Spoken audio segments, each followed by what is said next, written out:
ส่งค่ะมาทบขาทั้งวันนะคะเนาะมื้อในได้ก็ค่าเข้าไปวันย่ำอีกค่ะเป็นวันในเป็นวันติดค่ะเนาะเป็น Sunday เป็นวัน weekend ค่ะเนาะมื้อในค่าใครมาเสียบันแล้วก็เข้าที่ในเพจแล้วก็ใน Facebook แล้วก็ที่เป็นปีแพนชินค่ะเนาะปีแพนชินในมันก็ต้องใหญ่ค่ะเนาะบ่ได้ก็用嚟弄嘢，但真係你哋個ไปถ่อมได้ค่ะเนาะทั้งชิ้นในประวัติได้ก็กำไตเฮานี่มันเป็นลองใจยาวนี่ใจยาวจังได๋การใจยาวนี่จังได๋ค่ะเนาะ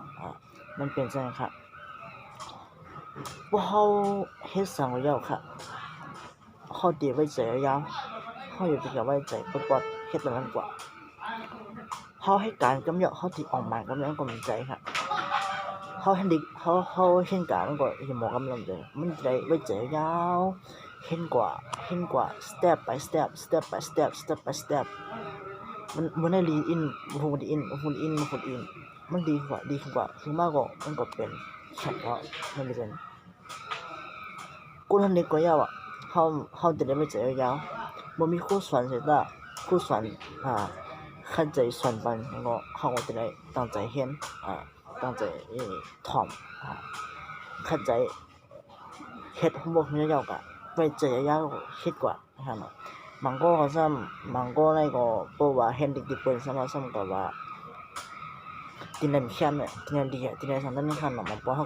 ก็ว่าจังนั้นบ่ว่าที่ไหนก็ยาวค่ะมันมีที่ใจเฮาไว้ค่ะเนาะว่าใจเฮาว่าดีของคนดีค่ะจนผู้นั้นแหละเฮาก็เฮ็ดที่ไหนก็ยาวเฮาใจไว้ใจยาวสิเฮ็ดกว่านะคะเนาะบ่เฮาไว้ใจยาวเฮ็ดกว่าแน่มันก็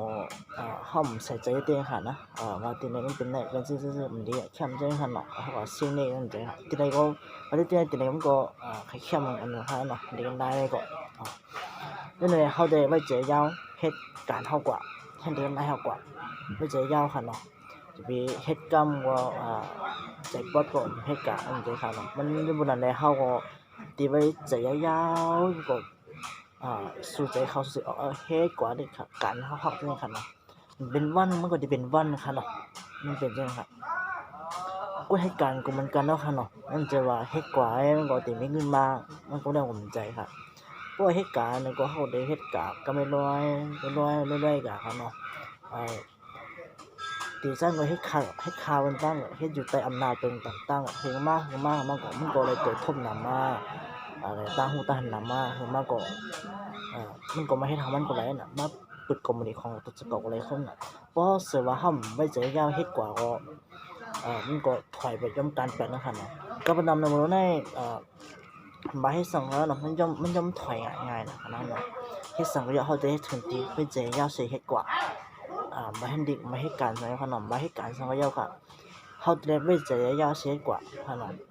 มันจะว่าไว้ใจไว้ปอดว่าเป็นเหตุการณ์ว่าเพิ่นเงินเดือนนำเฮาก็ถอยไปซั่นเฮาใจปอดได้ก็ออกกันไปคนดังถอยไปย่อมกันแบบนั้นไรค่ะเนาะเฮาได้ไว้ใจยาวกว่าค่ะไว้ใจยาวกะเฮ็ดกว่าค่ะเนาะเรียนนายก็เหมือนกันค่ะจะได้ไว้ใจยาวแล้วก็สิเฮ็ดกว่าค่ะเนาะ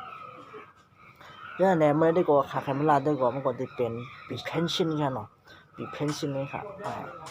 ใจยาวค่ะเนาะอันใจยาวอันลองใจยาวการใจยาวนี่ค่ะเนาะยินจุ้มผู้ถ่อมในเพจค่ะใน YouTube ค่ะกดติดตามค่ะจะได้ค่ะเนาะความใจถึงกดsubscribe ค่ะไลค์เป็นค่ะเนาะ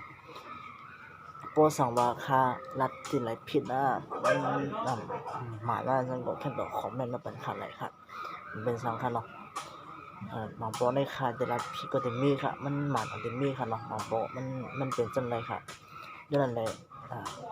ขอตรงตักพี่น้องเขาที่ไหนก่อนค่ะทางบอกไปมาทบเงียนทางกันเนาะ See you next time